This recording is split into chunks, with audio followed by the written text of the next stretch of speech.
What is up, everyone? Today we're going over random matchups that should be made in the UFC that I think should be made.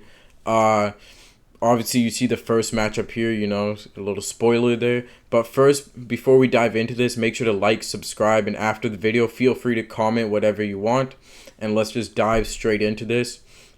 Right here, we have Conor McGregor versus Dan Hooker. I think this is a perfect fight, and the reason for that is because obviously Michael Chandler is done with Conor McGregor.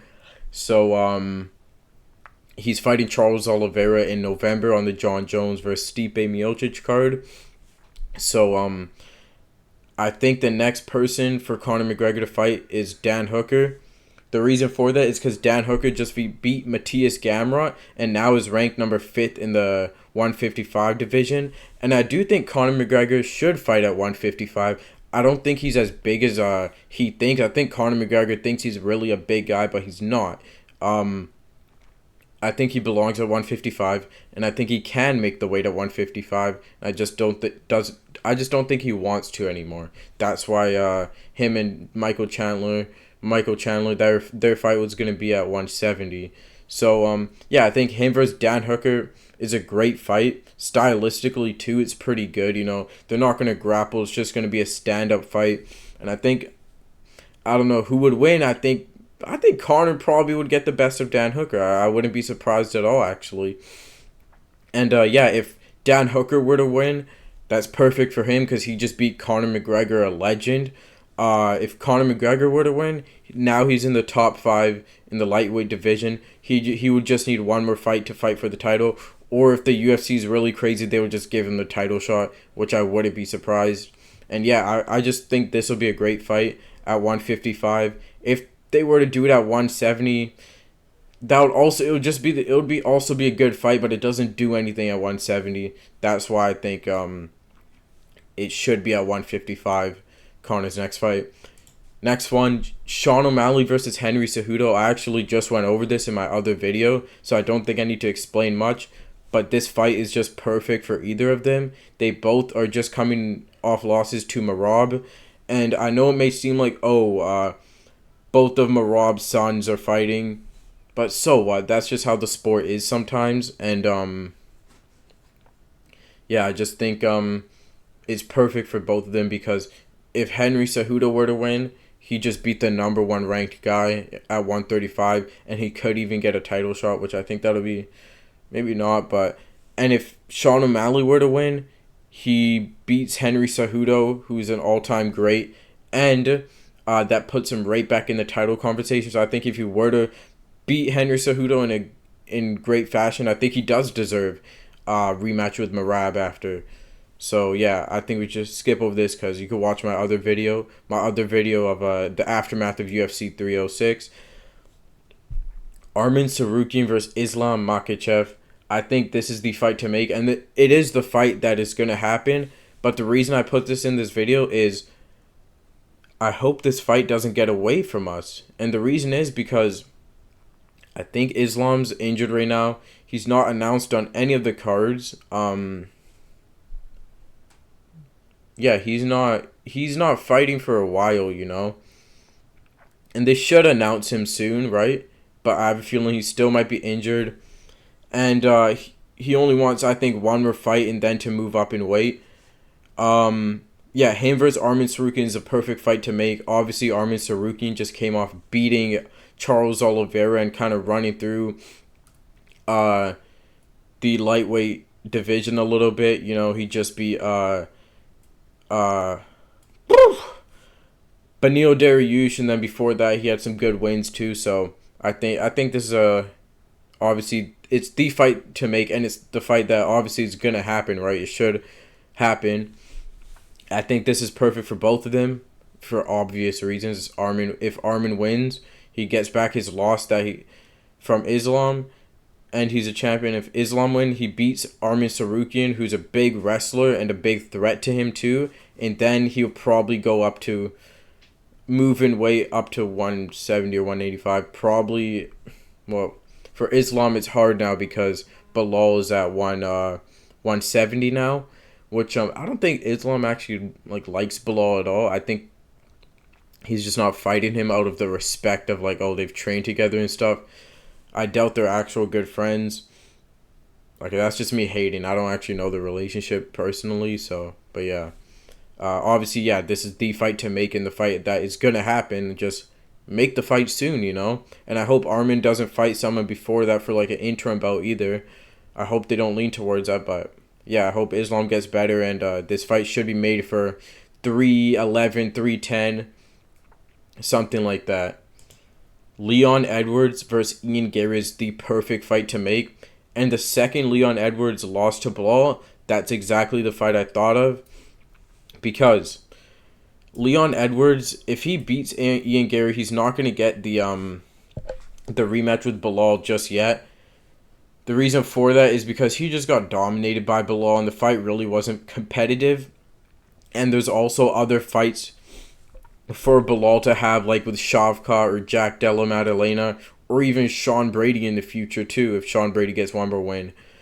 And yeah, I just think this is a great return fight for Leon because he could show a lot of his skill and who he truly is in this fight, and gain a lot of confidence back too, beating a contender like this, Ian Gary.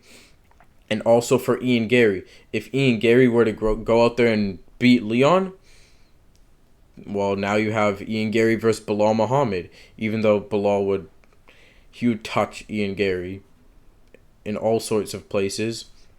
But yeah, that would be a cool fight if Ian Gary were to beat the number one person. He fights for the belt. And yeah, this just makes perfect sense because these guys are not going to grapple. They would strike the whole time. Maybe Leon Edwards would grapple, but I don't think that would be a good idea. I think it's good for him to gain his confidence back up on the feet. And yeah, I just think this is the perfect fight, and it's probably going to be announced soon. I don't see any other fight they make, and I think any other fight is dumb for either of these guys too, you know? So yeah, I mean, even if we look in the welterweight division, who is there for Leon Edwards to fight? He's not going to fight Usman for the fourth time. He's not going to fight Shavkat. He might, maybe Jack Della Maddalena. Colby, obviously not going to happen again. Sean Brady, I don't know if they're looking at that. Ian Gary's just the next one, and it makes perfect sense. So, yeah, this is definitely the next fight to make at welterweight, possibly at 310, 311. Now, this is the best fight. I mean, the best fight you can make. And the reason for that is because, first of all, stylistically, who would not want to see this? A retard like Yuri Prohaska and a nerd like Israel Adesanya, a nerd and weirdo like Israel Adesanya. Both of them going at each other at press conferences. It'll be pretty cool too. And then just stylistically, Yuri Prohaska's stupid striking, and then Izzy's striking where he thinks he's an anime character. And also it makes sense because, and I think it should be at 185, because before the Alex Pereira fight, and just in general, Yuri has been saying that he would want to move down to 185 and that he can make the weight. And the reason I say it should be at 185 is because what is there left for Yuri Prohaska at 205? Let's look here. Yuri Prohaska's not good. He shouldn't have lost to Rakic. I had Rakic beating him, and he should have beat him. It was just Yuri Prohaska like imposing his will and getting lucky. I mean, but yeah. And also, if he were to beat Israel Adesanya, who is ranked number 2, they might give him a title shot, which I don't think that's really deserved. He would have to have one more fight at 185, but it's still a huge kind of new star in a way at 185 to challenge all these people. And for Izzy, if he were to beat Yuri Prohaska, he just beats Yuri Prohaska, the guy who just fought for the belt at 205, the number one contender there, he just beats him. And he would get so much confidence from that too. And that puts him right back in the top mix. But now that I think of it, this at 205 would not be a bad fight, actually. It makes perfect sense. Because if Israel Adesanya were to beat Yuri Prohaska at 205, you know damn well they're giving him the title shot at 205, and him versus Alex Pereira would be the biggest fight ever, especially Izzy coming off of beating Yuri Prohaska. So now that I think of it, that's a great fight at 205, but only for Izzy. If Yuri were to beat Izzy at 205, that's not going to get him anywhere. Izzy's coming off of 2 losses and being a 185er, so I don't think that's worth it for Yuri. I think it's worth it if Yuri goes down to 185, and I think it's worth it for Izzy if he goes up to 205. But I think it's worth it for both of them at 185, you know? So yeah, I think this is such a great matchup. This should probably headline this could headline a pay-per-view. You know how many pay-per-views this would get? A lot. They could do kind of like they don't do a lot of non-championship main events on pay-per-views.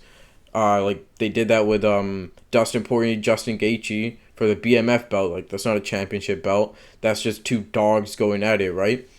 And that pay-per-view was great. So this could be pretty cool. Or even they could do a crazy fight night at anywhere in the world. They could go to Czech Republic where Yuri Prohaska is from and do a fight night there. Or stack up a fight night. This will just be amazing. And I think this is the fight to make for both of them. I don't think there's really anything left for Yuri at 205 either.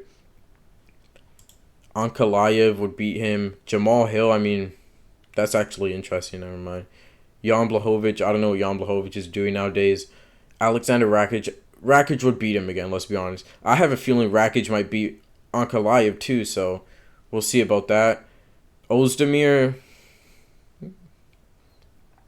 it's not a bad fight. Didn't they fight before, though? Or I might be wrong. I don't know.